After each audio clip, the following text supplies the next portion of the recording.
बिस्मिल्लाहिर्रहमानिर्रहीम।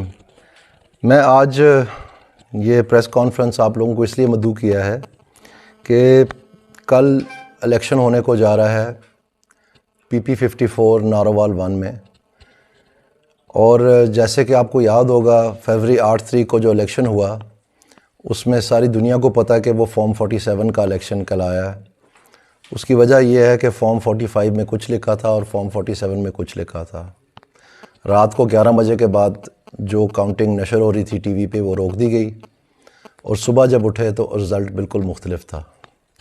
आज भी मुझे अफसोस से कहना पड़ता है कि इसी तरह की खबर सामने आई है।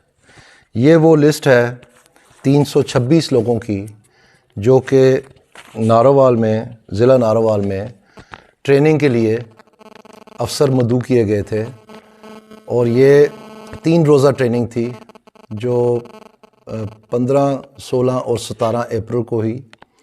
और ये 326 की लिस्ट जो है, इनमें से ज़ाहिरी बात है जो presiding officer, assistant presiding officer थी, उनकी सिलेक्शन होनी थी। ये इलेक्शन कमीशन की ट्रेनिंग की लिस्ट है जो हमें हासिल हुई है। अब हैरानगी की बात यह है कि ये वो लिस्ट है जो अभी शाया हुई है, कल इलेक्शन होने को जा रहा है, और ये हमें हासिल हुई है। ये उन प्रिजाइडिंग की लिस्ट है जो कि 155 पोलिंग स्टेशंस पे प्रिजाइडिंग ऑफिसर लगाए जाएंगे। और इस लिस्ट में जो ट्रेनिंग वाली लिस्ट थी, इसमें बेशतर जो लोग हैं 326 में से गवर्नमेंट ऑफिशियल्स जो ट्रेनिंग के लिए सिलेक्ट किए गए थे वो तहसील ज़फ़रवाल से बिलोंग करते हैं बेशतर। और इस लिस्ट में जो प्रिजाइडिंग की लगाई गई है, इनमें से सिर्फ 6 लोग ऐसे हैं जो तस्दीक हो सके हैं जो कि ट्रेनिंग वाली लिस्ट में हैं। यानी 155 में से 149 जो प्रिजाइडिंग अफसर आए हैं वो ट्रेनिंग की लिस्ट में नहीं हैं। वो अल्लाह जाने इन्होंने कैसे सिलेक्शन की है, लेकिन जो ख़बरें मिल रही हैं वो बहुत भयानक और ख़ौफनाक हैं। अब ये बात इलेक्शन कमीशन को बतानी होगी, जो रिटर्निंग ऑफिसर साहब है उनको बतानी होगी। इसके अलावा भी अमले के ऊपर तमाम महकमे जिनमें ज़्यादा नफली है, जैसे मसलन लेडी हेल्थ वर्कर जो हैं, उनको प्रेशर डाला गया है कि आप वोट जो हैं वो जो हुकूमती कैंडिडेट है उसको दें। और हमें ख़बर मिली है कि जो CEO साहब है उन्होंने कहा है कि मेरा तबादला कर दें, मैं नहीं ये काम कर सकता। फिर वो और ज़राए से किया गया। इसी तरह से पुलिस का भी सवाल ही पैदा नहीं होता। ये बड़ा अच्छा तरीका इन्होंने पकड़ लिया है कि इलेक्शन में गदर मचा दें और फिर कह दें जी फ़ौरन हाज़िर है। अब ये तो कोई तरीका नहीं है। सारों को पता है कि अभी जो इन्होंने इलेक्शन ट्रिब्यूनल अपॉइंट किए हैं लाहौर हाई कोर्ट में, वो 2 जजेस पे मुश्तमिल है, जबकि सैकड़ों दरख्वास्तें जो हैं इलेक्शन में गलत कारियों की उन्होंने सुननी है।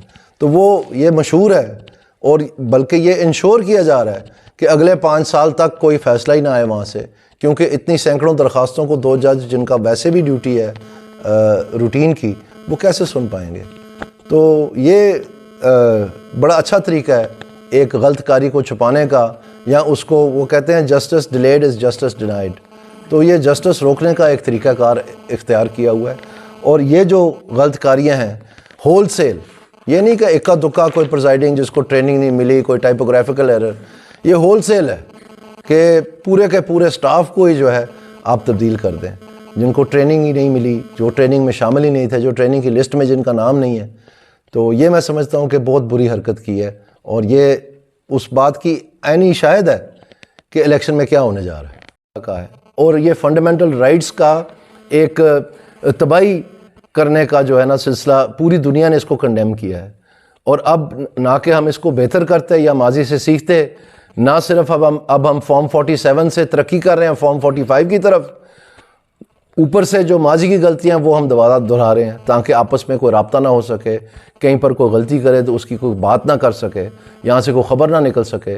इसलिए ये जो इंटरनेट पे बैन है, ये दर हकीकत मीडिया पे बैन है, ये कम्युनिकेशन पे बैन है, ये इंफॉर्मेशन पे बैन है। तो इसकी क्या ज़रूरत है अगर सारा प्रोसेस ट्रांसपेरेंट और फेयर होना है।